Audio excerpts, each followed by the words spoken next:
Olá, boa noite. Boa noite. Temer inaugura trecho da transposição do Rio São Francisco e diz que ninguém é pai da obra.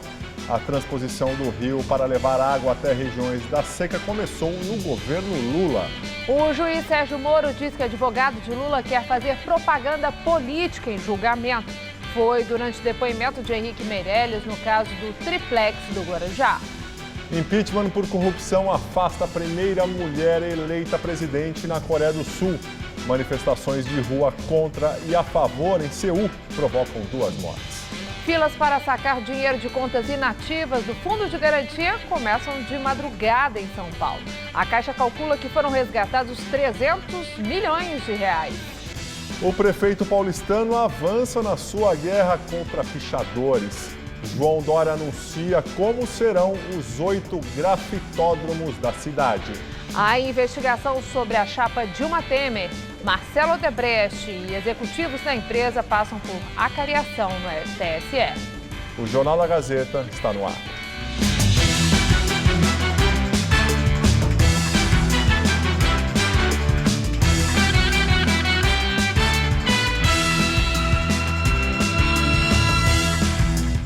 No primeiro dia de saque das contas inativas do FGTS, as agências da Caixa Econômica Federal ficaram lotadas em todo o Brasil.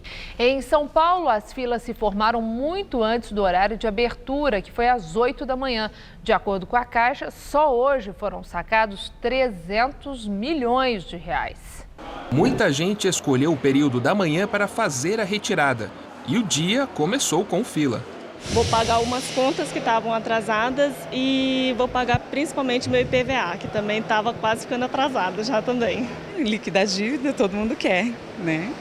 Apesar que assim, era bom guardar, mas vamos saldar as dívidas.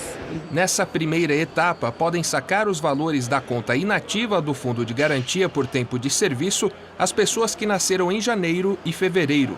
Cerca de 4 milhões e 800 mil beneficiários têm direito a sacar o dinheiro neste mês. A expectativa é de que o valor total sacado nesse período seja de 6 bilhões de reais. A data limite para retirar o valor é 31 de julho. E quem perder o prazo só pode fazer isso em outras situações previstas em lei, como a aposentadoria. Teve gente que não conseguiu verificar o saldo pela internet e precisou fazer a consulta na agência mesmo. Tá dando muito CPF inválido. Aí eles estão indicando vir na agência. O movimento foi grande também nesta outra agência, na Avenida Paulista. Foram 11 anos só de um emprego e agora eu vou poder retirar. E faz ideia o que vai fazer com esse dinheirinho? Sim, eu vou pagar dívidas e depois vou investir o que sobrar.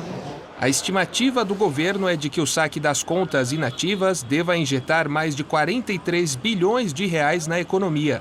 Cerca de 1 milhão e 600 mil trabalhadores vão receber o crédito diretamente nas contas da Caixa. Para sacar, é preciso ter em mãos documento de identificação e a carteira de trabalho, ou outro documento que comprove a rescisão de contrato. Para os trabalhadores que tenham contas inativas, porém no site ou no 0800 eles não tenham identificado essa conta, ele pode procurar a Caixa munidos da carteira profissional, documentos de identidade e a Caixa vai fazer a correção do cadastro. Muitas vezes o nome da mãe ou o número do PIS está com divergência, é uma conta inativa, mas para a Caixa essa conta às vezes está sem a data de baixa do trabalho. Então ele procura uma agência que ele vai regularizar. O André se antecipou para conseguir sacar o saldo de 10 mil reais. Com as contas em dia, a única preocupação é encontrar um jeito melhor de poupar. Eu pretendo pôr numa aplicação melhor que a que está hoje, porque pelo que a gente vê aí, a aplicação que a gente tem dessas contas inativas não rende quase nada, né? As agências da Caixa voltam a abrir neste sábado em todo o país. A ideia é atender quem pretende sacar o dinheiro ou tirar dúvidas sobre as contas inativas. O expediente vai das 9 da manhã às 3 da tarde. Mais um incêndio atingiu a favela de Paraisópolis, na zona sul de São Paulo. No começo do mês, o fogo destruiu 50 barracos. O incêndio começou pela manhã e foi controlado por volta do meio-dia. Mais uma vez, os moradores se arriscaram para tentar salvar móveis e outros pertences. 17 carros e 62 bombeiros foram ao local para conter as chamas. A Polícia Militar, a Defesa Civil e a CET também foram acionadas. De acordo com os bombeiros, ninguém se feriu com gravidade. Pecuarista José Carlos Bunlai confirma que seu filho, Maurício Bunlai, fez 2 repasses que somaram R$100 mil ao ex-senador Delcídio do Amaral. Ele negou que o dinheiro tenha servido para tentar comprar o silêncio do ex-diretor da Petrobras, Nestor Cerveró. Na Justiça Federal de São Paulo, José Carlos Bunlai, que é amigo do ex-presidente Lula, prestou depoimento ao juiz Ricardo Soares Leite, de Brasília, por videoconferência. Neste processo, ele e outras 6 pessoas são acusadas de obstruir investigações da Operação Lava Jato. Bunlai afirmou que Delcídio do Amaral falou sobre uma possível delação de Nestor Cerveró em uma conversa que teve em 2015 com seu filho, Maurício Bunlai. Maurício teria se recusado a interferir no assunto. Depois, segundo Bunlai, Delcídio pediu R$50 mil e Maurício deu. Em seguida, houve mais uma solicitação da mesma quantia, que também foi entregue a Delcídio. Bunlai afirmou à Justiça que os pagamentos foram feitos por seu filho somente para manter uma boa relação com o então senador, cujo poder poderia prejudicar os negócios de Bunlai. Em 2015, Delcídio foi preso quando exercia o cargo de senador. Ele foi acusado de tentar montar um esquema para impedir a delação premiada de Cerveró. Ao Conselho de Ética do Senado, durante o processo da cassação de seu mandato, Delcídio disse ter encaminhado R$250 mil dados por Bunlai ao ex-diretor da Petrobras a pedido do ex-presidente Lula. Em depoimento à Procuradoria-Geral da República, em 2015, Bernardo Cerveró, filho de Nestor Cerveró, admitiu ter recebido R$50 mil de Delcídio por meio do advogado de seu pai, Edson Ribeiro. Na próxima terça-feira, Lula deve prestar depoimento presencial no caso. Segundo denúncia do Ministério Público Federal, o ex-presidente atuou como chefe do suposto esquema para comprar o silêncio de Cerveró. Ex-executivos da Odebrecht pedem ao Supremo Tribunal Federal que não divulgue vídeos de suas delações. Os advogados dos delatores têm receio de que os executivos da empreiteira sejam reconhecidos e sofram represálias. A expectativa em Brasília é de que na próxima semana o ministro Edson Fachin do Supremo tire os sigilos das delações e com isso o conteúdo dos acordos se torna público. Ao todo, 77 ex-executivos da Odebrecht fecharam acordo de delação premiada com a Justiça. Ainda na semana que vem, o Procurador-Geral da República, Rodrigo Janot, deve começar a enviar à Justiça pedidos de inquérito contra os citados nas delações dos empreiteiros da Odebrecht. Somente parte vai ficar no Supremo. Apenas para políticos com foro privilegiado, o restante deve ir para outros tribunais pelo país. Somente no STF já há 4 ações penais e 38 inquéritos, sendo 9 com denúncias pendentes de julgamento. 4 parlamentares já se tornaram réus na Lava Jato. A senadora Gleisi Hoffmann, do PT, o senador Waldir Raupp, do PMDB, e os deputados federais Aníbal Gomes, também do PMDB, e Nelson Meurer, do PP. Eles negam qualquer irregularidade. O governo federal negou a proposta da construtora OAS para firmar um acordo de leniência, espécie de delação premiada para empresas. O Ministério da Transparência, Fiscalização e Controladoria Geral da União concluiu que a empreiteira deixou de apresentar novas provas para esclarecer os esquemas de corrupção na Petrobras e em outros órgãos federais. A OAS passa por uma grave crise financeira e está em processo de recuperação judicial. A empreiteira tentava o acordo de leniência como forma de evitar uma punição e de melhorar a saúde financeira. Começou por volta das 5h30 da tarde no Tribunal Superior Eleitoral as acariações entre executivos da Odebrecht dentro do processo que pode caçar a chapa Dilma Temer. Eles são ouvidos pelo ministro relator da ação, Herman Benjamin. O objetivo é esclarecer pontos divergentes dos depoimentos dos empreiteiros. Participam das acariações o ex-presidente do grupo, Marcelo Odebrecht, e os ex-executivos Cláudio Melo Filho, Hilberto Mascarenhas e Benedito Barbosa da Silva Júnior. A principal controvérsia seria sobre a atuação do presidente Michel Temer na arrecadação de recursos para a campanha de 2014. Por enquanto, o teor dos depoimentos não foi divulgado. A ação no TSE foi proposta pelo PSDB, que alega que houve abuso de poder político e econômico na disputa. As defesas de Dilma e Temer negam. Em depoimento ao juiz Sérgio Moro, o ministro da Fazenda, Henrique Meirelles, diz que nunca viu nada ilegal durante o governo Lula. Meirelles foi convocado como testemunha de defesa de Lula. Ele falou por videoconferência. A ação envolve o triplex em Guarujá, atribuído ao ex-presidente, o que ele nega. Durante os mandatos do petista, Meirelles foi presidente do Banco Central. A minha relação com o presidente Lula é totalmente focada em assuntos relativos ao Banco Central e à política econômica. E nesta interação, eu nunca vi ou presenciei nada que pudesse ser identificado como algo ilícito ou ilegal. O ministro disse que durante o governo Lula, o país teve progressos e destacou a estabilização da inflação. Após essa resposta, houve uma pequena discussão entre o advogado de Lula, Cristiano Zanin, e Moro. A defesa do ex-presidente tinha perguntado a Meirelles se ele achava que o governo Lula tinha trazido benefícios ao país e não buscado benefícios para governantes e pessoas do alto escalão. O juiz interrompeu a questão e criticou o advogado. A impressão é que a defesa está fazendo propaganda política do governo anterior, não é apropriado. O advogado rebateu. Propaganda política eu não estou fazendo, excelência, até porque eu sou advogado, eu só estou enfrentando a acusação difusa que o Ministério Público lançou nos autos. Outra testemunha ouvida no processo foi o ex-ministro de Comércio Exterior, Luiz Fernando Furlan. Ele disse que em todas as reuniões que presenciou entre Lula e empresários, as partes sempre trataram de assuntos de interesse do país. Furlan também negou ter identificado práticas ilícitas no relacionamento do petista com o setor privado. Direto de Brasília, Josias de Souza fala sobre os embates entre o ex-presidente Lula e o juiz Sérgio Moro. Lula já disse que se considera a alma viva mais honesta do planeta. Mas sua honestidade está pendente de verificação nas 5 ações penais em que Lula figura, por enquanto, como réu. A ação penal é o templo do contraditório. Nela, o acusado tem a oportunidade de exercer o sacrossanto direito de defesa. Os advogados de Lula acorrentaram-se a 2 linhas de ação. Numa, apresentam o seu cliente como vítima de perseguição política. Noutra, dedicam-se a atacar Sérgio Moro. Até aqui, essa tática dos advogados não livrou Lula de nenhuma das suspeições que lhes pesam sobre os ombros.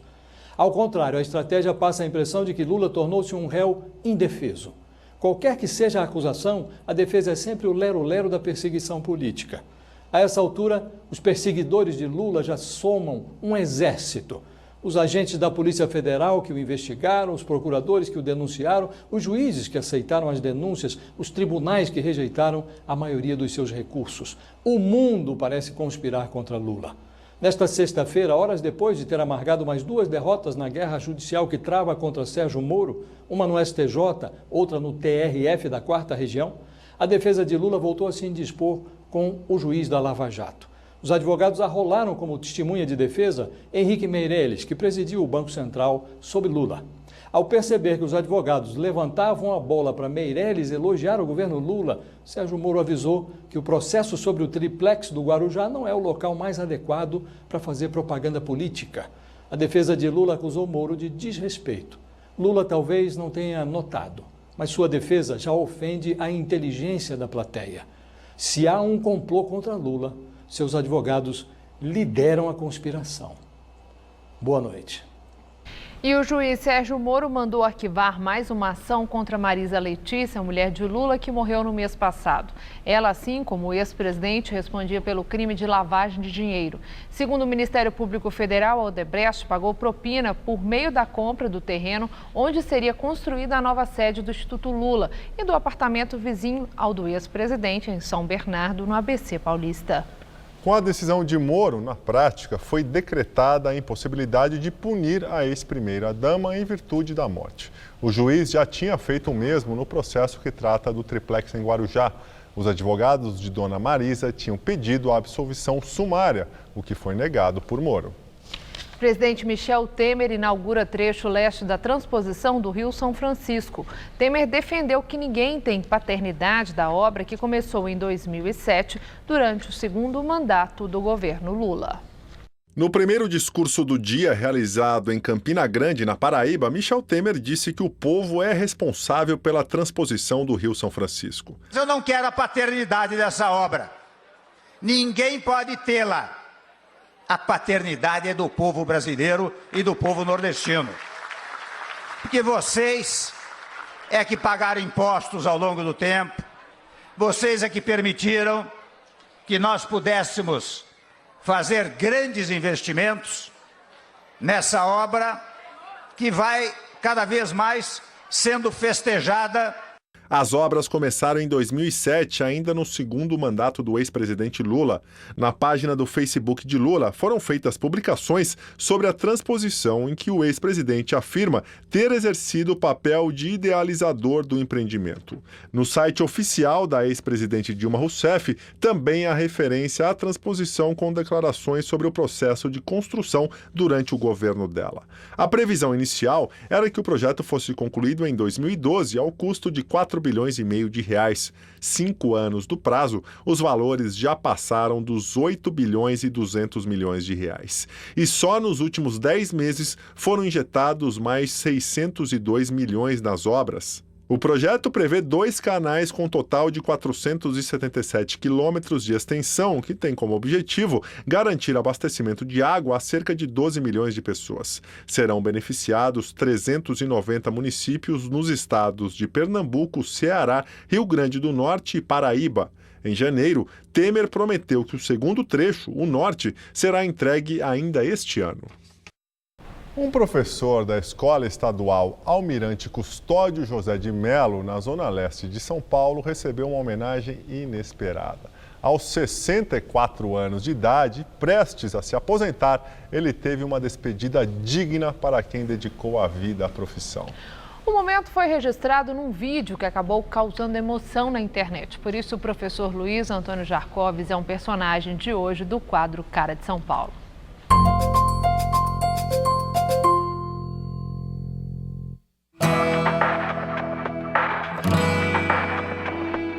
Todo mundo tem uma lembrança afetiva com o professor ou então numa escola onde passou. Nossa história começa aqui, nesse simples corredor, que é um ponto de encontro entre docentes e alunos, mas se transformou em um espaço de homenagem e gratidão. Depois de 31 anos trabalhando como educador, Luiz Antônio Jarcovis se aposentou e no seu último dia de aula teve essa surpresa.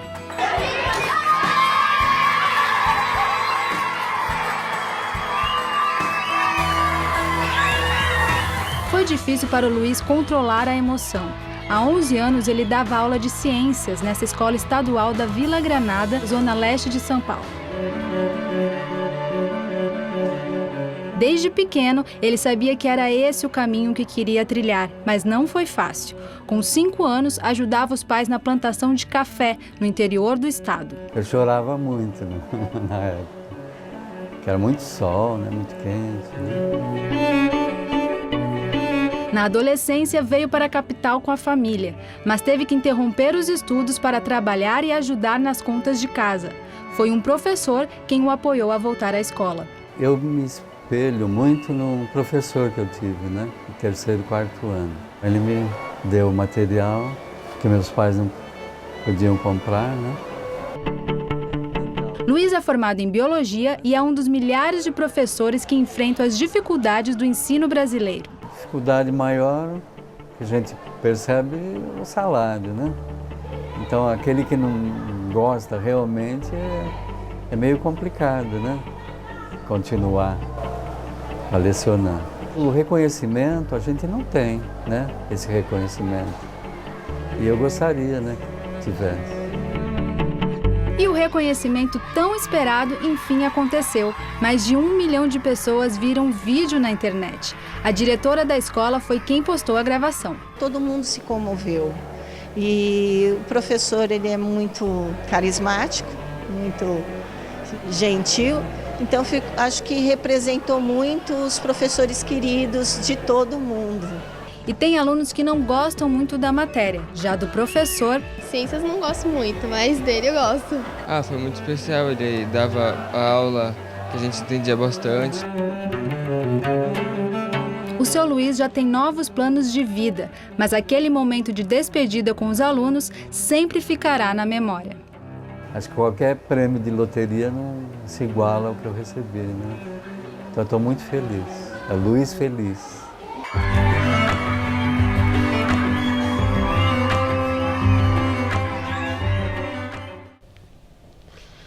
Papa Francisco afirma que estaria aberto a considerar a ordenação de homens casados como padres. O tema da ordenação desses homens mais velhos e envolvidos em assuntos da igreja foi abordado pelo Papa em entrevista a um jornal alemão. Segundo os defensores da ideia, essa ordenação ajudaria na atual escassez de sacerdotes católicos em áreas periféricas e mais distantes dos grandes centros urbanos. Desde sua escolha, o Papa Francisco fez questão de reabrir a discussão sobre alguns assuntos considerados delicados pela Igreja Católica, como a ordenação de mulheres e a questão do voto de castidade. Hoje, o Vaticano anunciou que o Papa deve visitar a Colômbia em setembro desse ano, a convite do presidente Juan Manuel Santos e da cúpula da Igreja do país. Justiça da Coreia do Sul aceita o processo de impeachment e afasta a presidente do país, Park Geun-hye. A decisão unânime do tribunal causou protestos contra e a favor nas ruas da capital Seul. Nos atos, 2 pessoas morreram. Park Geun-hye se tornou a primeira presidente mulher da Coreia do Sul ao ser eleita em 2012, com a maior votação da história democrática do país. Ela é acusada de permitir que uma amiga que trabalhava informalmente sem autorização para seu governo se utilizasse dessa proximidade para obter vantagens pessoais e pressionar empresas do país a fazerem doações milionárias a fundações controladas por ela. Park Geun-hye, que já estava afastada do cargo por decisão do parlamento desde dezembro do ano passado, nega todas as acusações. Com a oficialização do processo de impeachment e afastamento de Park Geun-hye, novas eleições devem ser convocadas em até 60 dias. E agora vamos ao comentário de política internacional com João Batista Natali.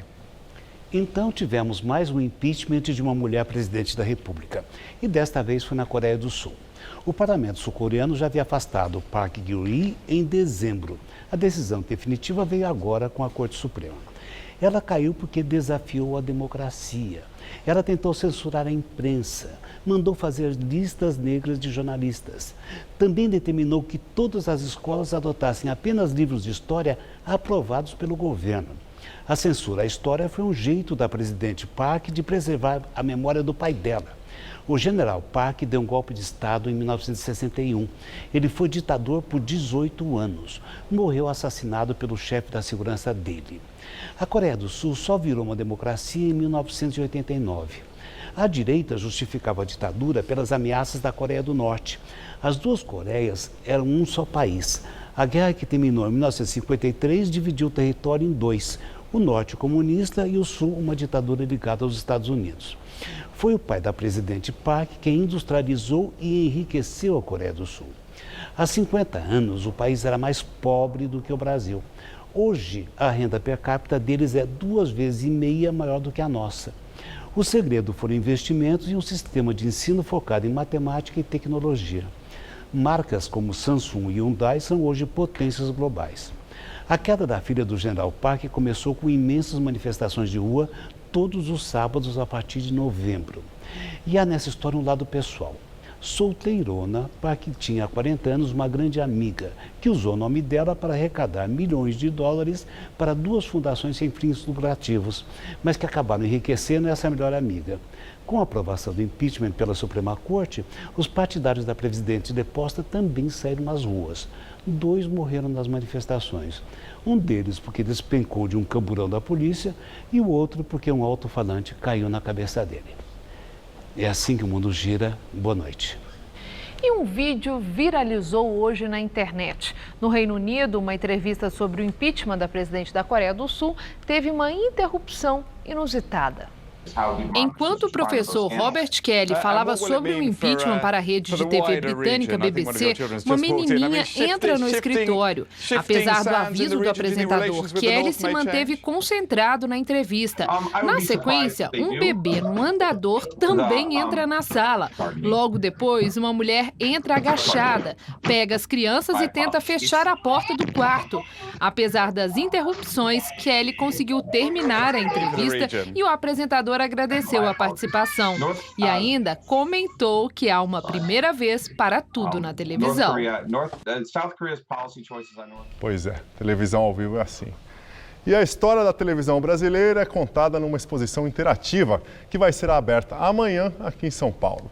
A mostra Vila Digital apresenta a evolução da TV no Brasil, das transmissões em preto e branco aos tempos atuais. Lá nos anos 50, as imagens da TV no Brasil eram assim. Quanta coisa mudou, né? E os aparelhos, então?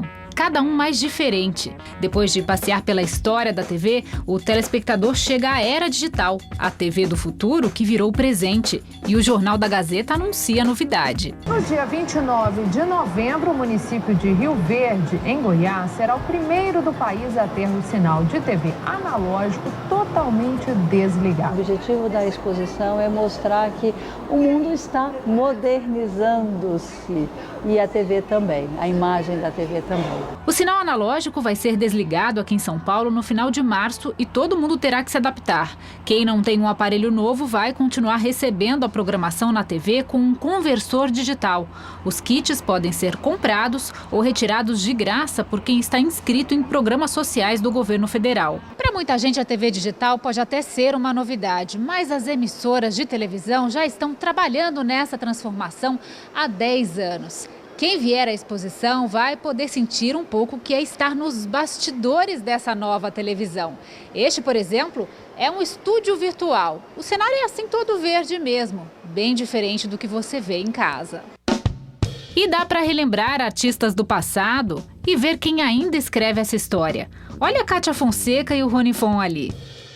O diretor de conteúdo da Associação Pro TV, que fez a curadoria da exposição, lembra que as primeiras transmissões digitais no Brasil começaram em 2007 e que a TV Gazeta também participa dessa transformação. Tem uma coisa que a gente não pode esquecer, foi a primeira em apostar na tecnologia brasileira, a primeira a ter um transmissor totalmente nacional.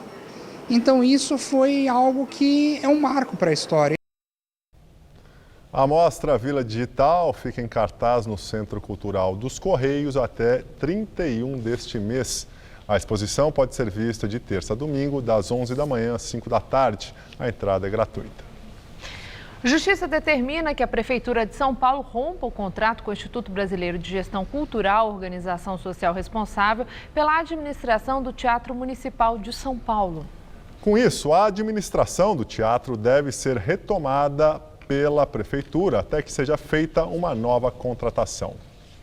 A ação civil de improbidade administrativa foi movida em dezembro do ano passado pelo Ministério Público Estadual contra o ex-prefeito Fernando Haddad, do PT, 3 ex-secretários da gestão petista, o ex-diretor da Fundação do Teatro Municipal, José Luiz Herência, o ex-diretor do IBGC, o Instituto Brasileiro de Gestão Cultural, William Naked, e o ex-diretor artístico do teatro, o maestro John Nashlin.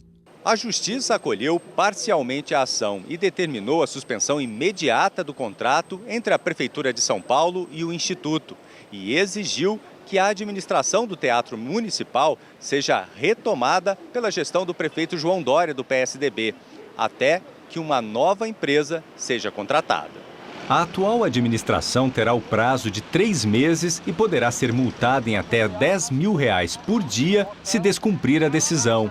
O promotor Marcelo Milani, responsável pelo processo, explicou por que pediu a suspensão do contrato com o IBGC. A preocupação era o dinheiro público sendo dilapidado por uma quadrilha. Este contrato ele começou equivocado porque foi baseado em fraude.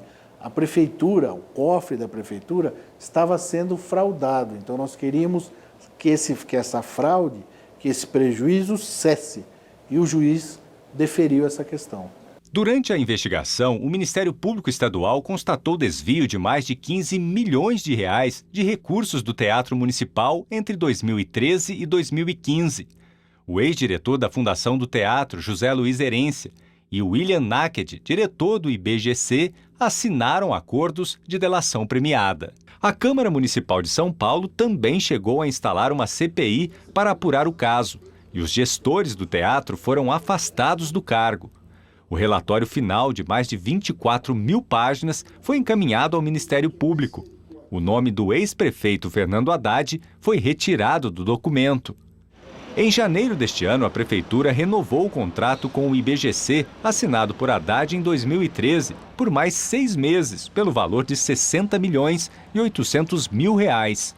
Para o promotor, o ex-prefeito sabia do esquema de corrupção.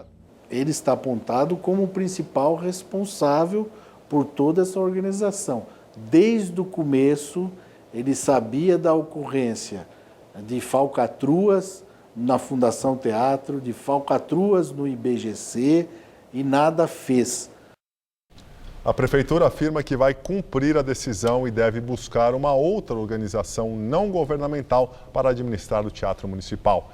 Já o IBGC afirmou que não vai se pronunciar enquanto não for notificado. Em nota, a assessoria de imprensa de Fernando Haddad disse que cabe ao ex-prefeito e aos citados apresentarem suas defesas no prazo estabelecido após serem notificados. Polícia Militar mata 3 suspeitos durante perseguição que começou na Marginal Pinheiros e terminou na Marginal Tietê.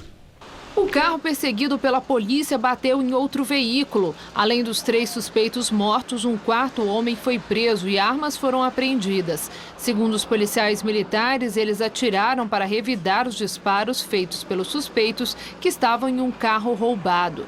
Os PMs teriam dado ordem de parada para o veículo na região do Real Parque, na zona sul da capital. Mas o motorista fugiu e começou a perseguição. Mais 3 carros da polícia deram apoio à ação. O caso vai ser investigado pelo Departamento de Homicídios. O consumidor brasileiro pagou no ano passado cerca de 1 bilhão e 800 milhões de reais a mais nas contas de luz. Segundo a Agência Nacional de Energia Elétrica, o valor pago indevidamente vai ser devolvido por meio de descontos nas tarifas. Nesta sexta, a ANEEL reconheceu que houve uma falha no cálculo das contas de luz. O valor que foi cobrado a mais dos consumidores corresponde à energia que deveria ter sido entregue pela usina nuclear de Angra 3 e que está com as obras paralisadas e sem data para acabar.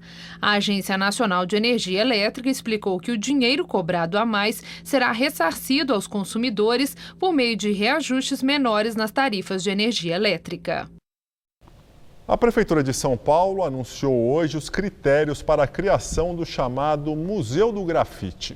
Serão 8 áreas públicas abertas espalhadas pela cidade que estão sendo chamadas de grafitódromos. Os artistas expositores serão selecionados por uma comissão independente da Prefeitura. A Prefeitura espera envolver no projeto cerca de 300 artistas que devem se inscrever em grupos até 13 de abril.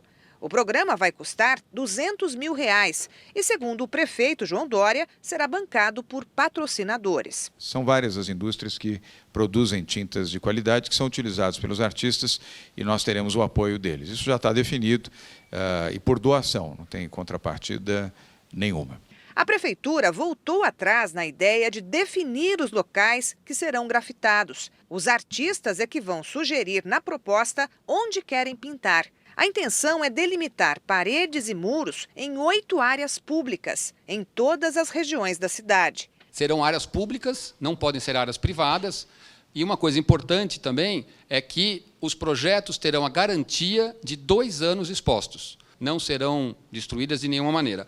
Mas o artista também vai aceitar que, após 2 anos, a Prefeitura poderá ou pintar ou oferecer para que novos grafiteiros pintem por cima. Porém, a Avenida 23 de Maio está fora do programa, que foi anunciado logo depois que a gestão Dória mandou apagar murais na avenida, o que gerou críticas.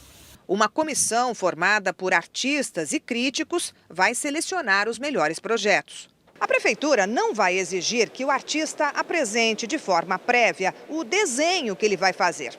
mas estabeleceu limites na criação da obra.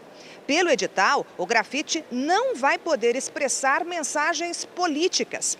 Para os críticos, a regra compromete a essência desse tipo de arte. A comissão dos grafiteiros, junto com conosco, mas enfim, de maneira unânime, consensual, eles estão aqui, podem confirmar, propuseram, e a gente colocou no edital, de que não será permitido manifestações de cunho religioso, político ou discriminatórias. Então, esse tipo de manifestação não vai poder ser feita nas obras. Para redigir o edital, a Prefeitura teve a ajuda de 16 grafiteiros, que deixaram claro que não apoiam todas as decisões da gestão. A gente não concorda com grande parte de como está sendo feito. A gente está estudando, quer estar perto para poder colaborar, né? Pode acontecer que ele faça o que quer e pode ser censurado, se assim for, né? Mas aí também quem concordar, né, em participar do edital também vai estar nessa relação.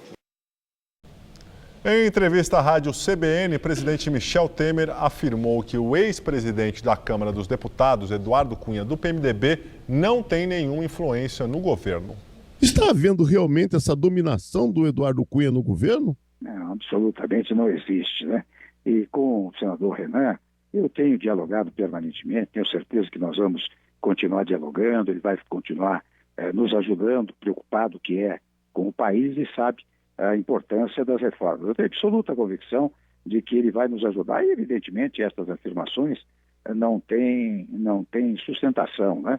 Imagine se o Eduardo Cunha, que está, enfim, distante, né, pode influenciar alguma coisa aqui. Não há influência nenhuma. Delator da Lava Jato, Paulo Roberto Costa, ex-diretor de abastecimento da Petrobras, afirma em depoimento ao juiz Sérgio Moro que arrecadou propina para o ex-governador Sérgio Cabral, do PMDB. Paulo Roberto Costa prestou depoimento, mas não aparece no vídeo. Eu fui procurado pelo PMDB, que o PMDB, então, ofereceu me dar suporte para continuar na diretoria. Com essa definição do apoio do PMDB,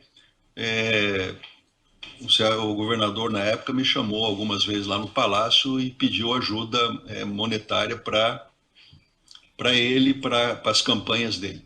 Essa reunião que o senhor fez com o Sérgio Cabral foi onde? Foi no Palácio Guanabara. E o que ele Palácio do Governo. O que ele pediu para o senhor? Isso ocorreu no ano 2010. Ele me chamou lá num dia, eu estive lá no Palácio, e nós estávamos, vamos dizer, já executando a obra do Complexo Petroquímico do Rio de Janeiro, e ele falou para mim que ele precisava, através dessas empresas que estavam executando a obra do complexo, que ele precisava de apoio financeiro para a campanha dele e que eu tinha que ter, vamos dizer, uma atitude junto às empresas para dar esse apoio a ele. Inflação recua em fevereiro e atinge o menor patamar para o mês desde 2000. Segundo o IBGE, o IPCA de fevereiro ficou em 0,33%. O Instituto atribuiu o resultado à queda no grupo alimentação e bebidas. Em 12 meses, a inflação desacelerou para 4,76%, ficando perto da meta do Banco Central, de 4,5%. E agora vamos ao comentário de economia com Vinícius Torres Freire. Faz muito tempo que a gente não tinha uma semana com mais boas notícias do que de notícias ruins da economia.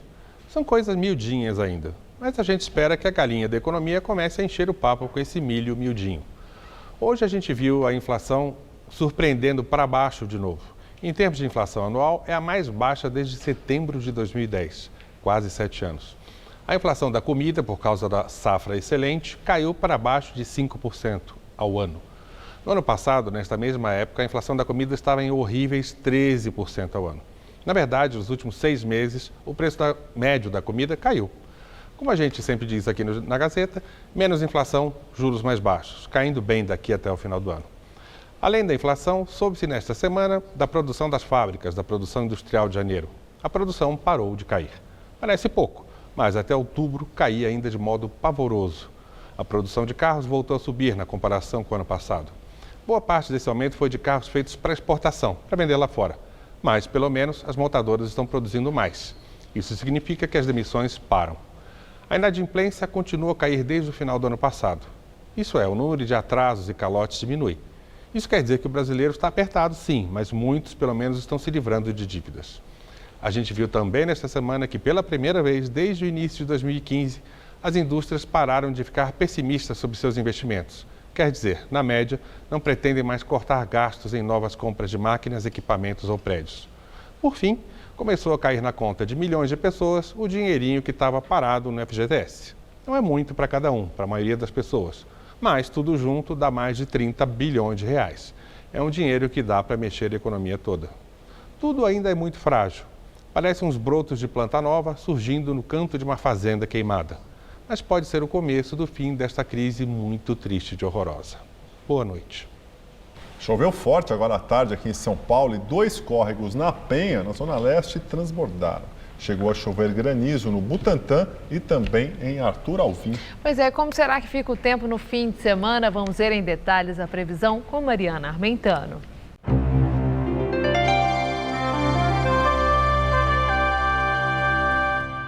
A chuva forte dá uma trégua no sul do Brasil amanhã, mas os temporais prometem voltar no domingo. Para esse sábado, o tempo ainda fica instável na região sul, mas com muitas aberturas de sol e pancadas isoladas. A qualquer hora, pode chover em toda essa área mais escura, desde Roraima, passando pelo noroeste do Mato Grosso até o Ceará e também na costa do Rio Grande do Norte, da Paraíba e no litoral norte da Bahia. Vamos ver onde não vai chover amanhã? Olha só, em Belo Horizonte, tempo firme com máximas de 30 graus amanhã. Em Vitória faz mais calor, 33 graus. Em Palmas, no Tocantins, 34. E no Rio de Janeiro, calorão em torno dos 37 graus amanhã à tarde. Agora, no detalhe, o mapa aqui de São Paulo. De acordo com a meteorologia, a passagem de uma frente fria em alto mar altera a circulação dos ventos sobre o sul do estado e aí pode chover a qualquer hora por lá. Já no norte paulista, o tempo fica firme e nas demais áreas, incluindo aqui a capital, o sol aparece e as pancadas de chuva ocorrem entre a tarde e a noite. A máxima vai aos 35 graus na cidade de Votuporanga, aos 34 lá em Araraquara e em Santos e em Caraguatatuba, máxima em torno dos 32 graus amanhã. Aqui na capital, quem não quer saber de chuva vai poder aproveitar bastante o domingo, viu? Porque amanhã ainda pode chover a partir da tarde, com máxima de 31 graus. Aí no domingo, o sol brilha forte, sem nenhuma gota de chuva prevista, e a máxima vai aos 32. E para começar a semana, o tempo volta a ficar instável, com máxima prevista de 28 graus na segunda-feira. A super safra de 2017 na entrevista do dia com Maria Lídia Flandoli. Entrevista o Roberto Rodrigues, que foi ministro da Agricultura no governo Lula e hoje é coordenador do Centro de Agronegócio da Escola de Economia da Fundação Getúlio Vargas de São Paulo. Muito obrigada por estar conosco.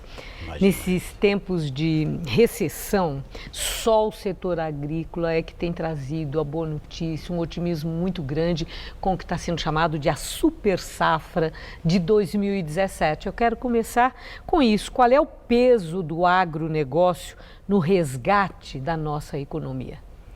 Tem vários pontos a serem tratados. O primeiro, já foi dito agora há pouco, no comentário econômico, a inflação vai cair por causa da super safra. Nós estamos crescendo mais de 17% na produção em relação ao ano passado. É uma coisa espetacular. Então isso tem um reflexo direto na inflação.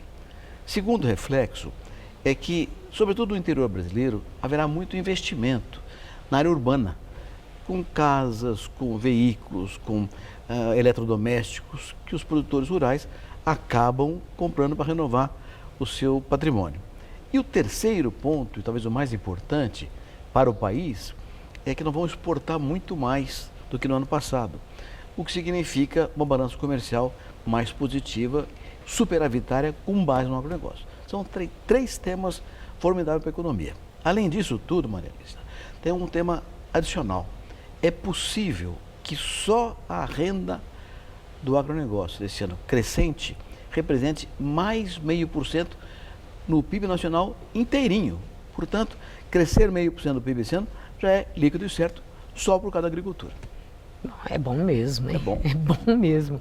Mas tem aí um outro lado. Vamos lá. Foi dito aqui, em entrevista ao Jornal da Gazeta, pelo ex-ministro Maílson da Nóbrega, que o agronegócio é o espelho do Brasil moderno, é o grande retrato do Brasil contemporâneo. Agora, que modernidade é essa de um setor que parece ter subestimado a questão do escoamento dessa super safra previsível? O que é que explica a logística para esse escoamento não ter sido estabelecida como uma prioridade, uma cobrança sistemática do poder público por parte do agronegócio? Maria Lídia, esta cobrança é feita há décadas. As lideranças rurais e mesmo a área acadêmica ligada à agricultura têm cobrado do governo, dos governos federal, estaduais, há muitos anos investimento nessa área. Infelizmente, houve um descaso brutal de parte de vários governos nos últimos 20 anos em relação a esse tema. Ao mesmo tempo, os agricultores, como você diz muito bem, foram avançando, foram conquistando áreas novas, plantando, crescendo a produção.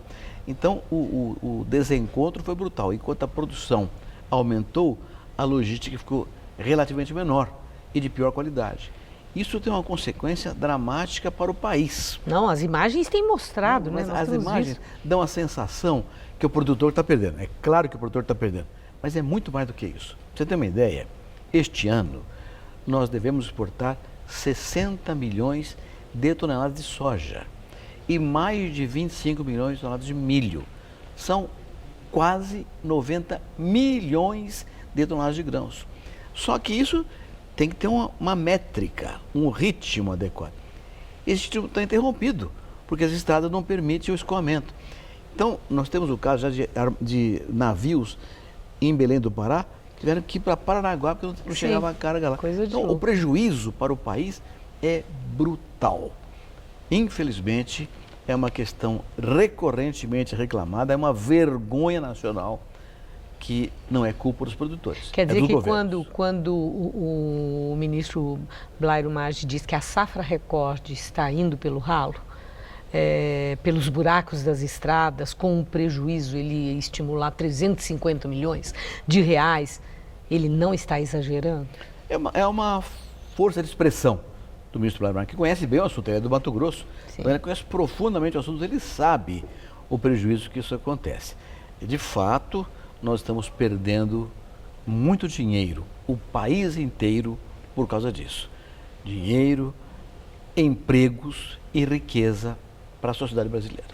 E a saída? No seu entender, parceria público-privada, alguma coisa nesse sentido? Porque agora, com medidas já aprovadas, o controle do gasto público, a expectativa fica muito menor do governo partir para o investimento de infraestrutura do porte que a super safra exige.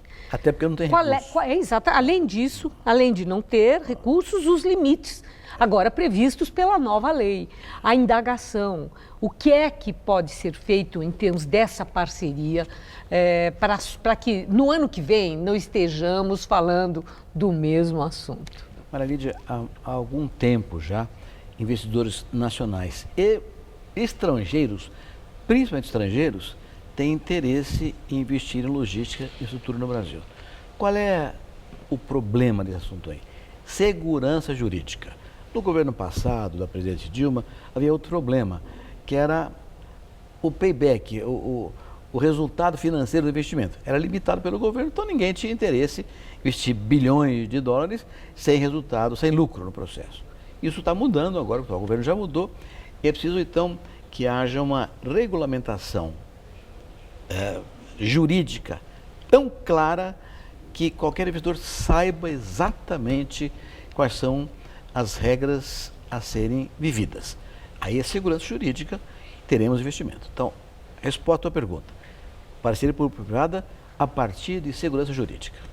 A última questão envolve samba e carnaval.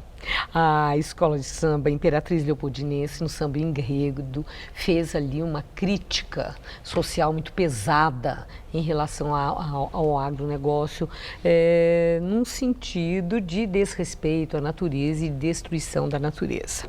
Muito bem, houve uma reação muito forte por parte, eu inclusive fiz entrevista aqui, e houve reação muito forte por parte de lideranças do agronegócio, foi parar até na Câmara Federal. Ronaldo Caiado queria criar uma comissão aí para dar uma contrapartida em relação à escola de samba, vamos descobrir como é que ela está sendo financiada, etc.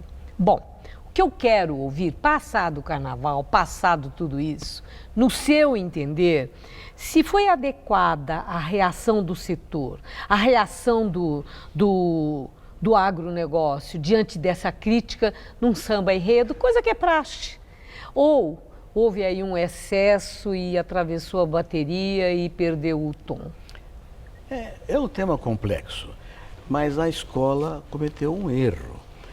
Primeiro, já é um erro mais ou menos velho no Brasil, chamar defensivo agrícola de agrotóxico.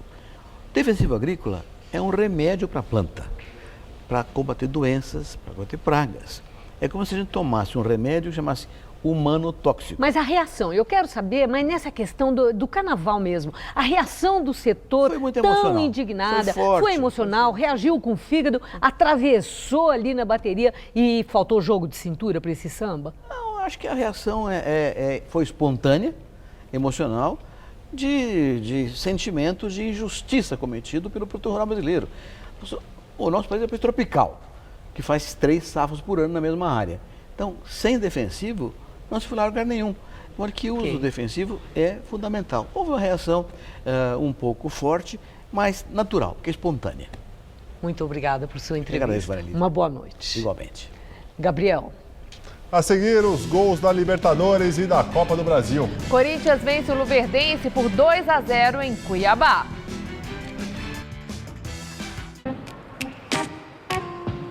Se quiser dicas de Nova York, eu posso dar várias. Mas no Brasil, a minha dica é: tenha uma conta no Bradesco Prime, o meu banco.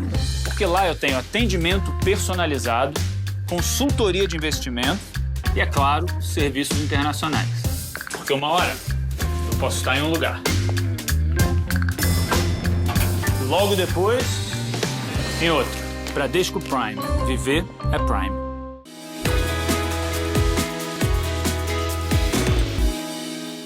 Eu não tenho dúvidas de que quando você estuda, você se aprofunda, você cria novos debates, isso agrega muito no seu dia a dia. Você começa a simular problemas em sala de aula e isso faz toda a diferença. A gente nunca sabe o que vai acontecer no futuro, então quanto mais preparado a gente estiver, melhor. Eu escolhi a Casper Libero pela tradição, pela localização, a Avenida Paulista facilita muito, então eu acho que a Casper tem um nome no mercado, tem uma credibilidade, professores de excelente nível e isso te agrega tanto que é uma satisfação incrível pra gente. Por isso, eu sou Casper. Somos todos Casper. Para acelerar o diagnóstico e o tratamento dos pacientes, o governo do estado criou o AME, aprovado por 96,7% dos usuários. Cuidar das pessoas é ótimo e ter esse reconhecimento é melhor ainda. São 55 AMEs, onde você faz consulta, exame. E em 35 deles faz também a cirurgia. Já passei no médico, já fiz consulta, já fiz exame no mesmo dia, saí com a cirurgia agendada. É com trabalho que a gente chega lá. Governo do Estado de São Paulo. Chegou a hora de declarar o imposto de renda. Tire suas dúvidas no Todo Seu de hoje. A declaração eu costumo chamar de um balancete em 31/12 do ano anterior. Vamos também falar de um assunto que eu adoro: botânica. Mais especificamente, o cultivo de bonsais. Eu ainda tenho o prazer de receber um grande amigo e o seu romantismo franco-brasileiro inconfundível, Gilberto. She may be the face I can't forget. In trace of pleasure or regret. Então fica comigo no Todo Seu, hoje, 10h30 da noite. Tô te esperando. Maybe 100 different things within a measure of a day.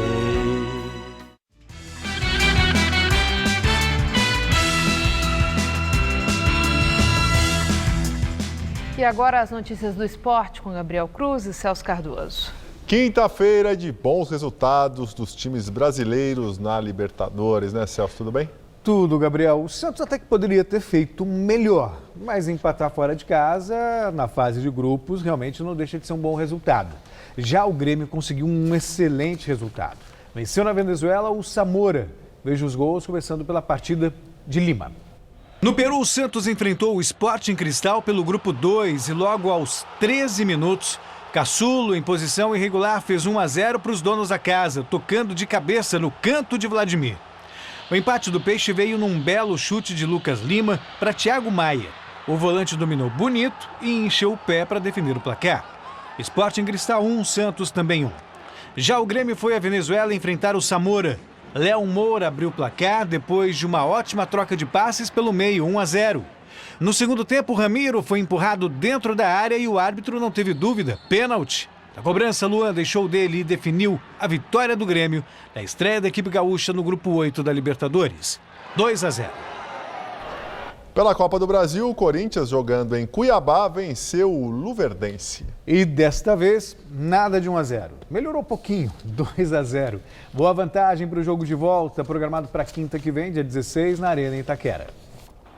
Na Arena Pantanal, Rodriguinho abriu o placar para o Corinthians depois do cruzamento de Guilherme Arana, 1-0. O segundo saiu com Gabriel, que aproveitou a sobra de bola e soltou a bomba de pé esquerdo.